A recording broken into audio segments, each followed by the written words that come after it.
C'est tout le problème de cette réforme. D'ailleurs, nous, au groupe, on a 21 députés, le groupe Lot, on va a priori voter contre.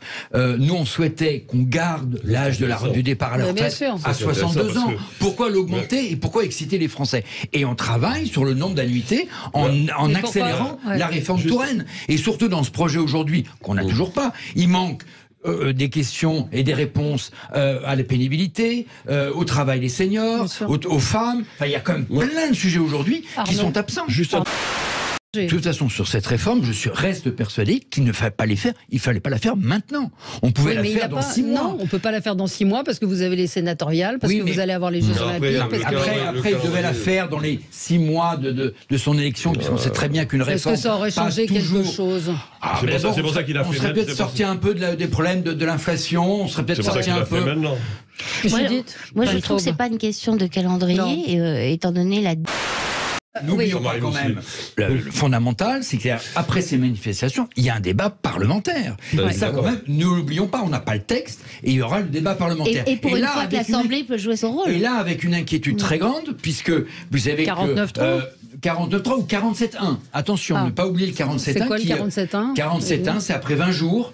Le gouvernement, après 20 jours de débat, le gouvernement peut décider d'un seul coup de stopper les débats et de reprendre le texte initial. Mais d'ailleurs, c'est déjà le cas, puisque au bout de 40 jours, et c'est tout le problème aujourd'hui, la grande inquiétude d'ailleurs du Parti Socialiste, DLR et d'autres, c'est que la France Insoumise, avec leurs 3000, 4000 amendements, bloque le débat parlementaire, c'est-à-dire qu'ils prolongent. On n'avance pas assez sur le texte, on ne peut pas l'enrichir, et au bout de 30 ou 40 jours, automatiquement, le débat s'arrête, même si le texte n'est pas fini. Il va ensuite au Sénat, mais il revient sans les amendements. C'est-à-dire qu'il revient dans sa forme originale. Oui. Et au Sénat, là, c'est 20 jours. Si au bout de 20 jours, on n'a pas fini le texte, tous les amendements tombent, ils sont supprimés, et là, il y a une commission mixte paritaire. Donc, il faut vraiment que la France Insoumise fasse un peu raison garder. Commission mixte paritaire où le gouvernement n'est plus majoritaire. Tout à fait. Mais pour qu'on puisse enrichir ce texte, parce que je crois que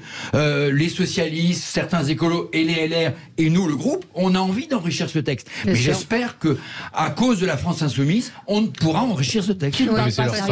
C'est leur stratégie.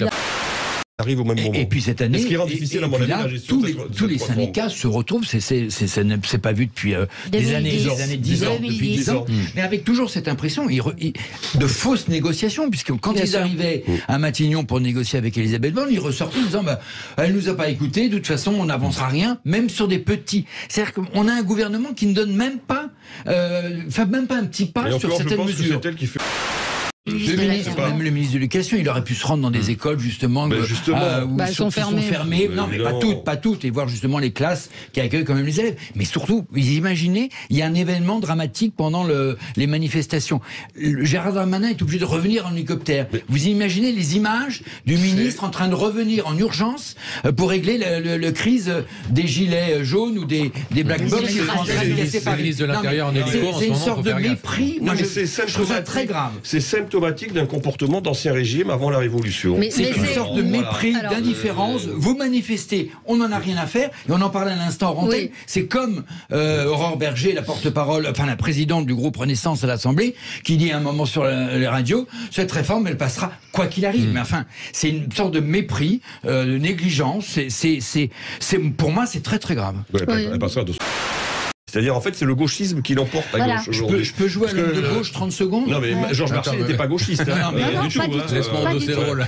Je vais essayer d'endosser l'homme de gauche. C'est vrai quand même que, effectivement, pendant le Covid, tout le monde a remarqué que, effectivement, nous, on serrait la ceinture, et pendant ce temps-là, des grandes entreprises et des milliardaires se sont enrichis.